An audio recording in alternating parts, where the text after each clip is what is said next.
Hello' guys, আজি কাতি বিহু। সকলোলৈ মোৰ ফালৰ পৰা কাতি বিহুৰ শুভেচ্ছা থাকিল। বিহু বুলি থাপনাত কোনটো তুলসী পুলি ৰুলে ভাল হ'ব তাকে প্ৰথমে চাই ল'লোঁ। তাৰপিছত ভাবিলোঁ থাপনাখন একেবাৰে বনাই লওঁ। থাপনাখন বনালোঁ।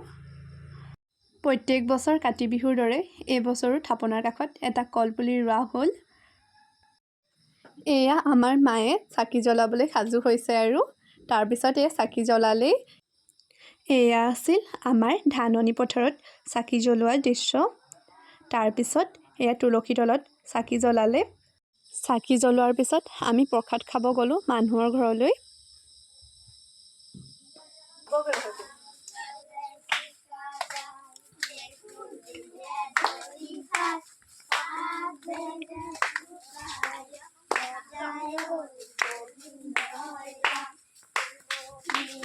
আজিলৈ ভিডিঅ'টো ইমানেই।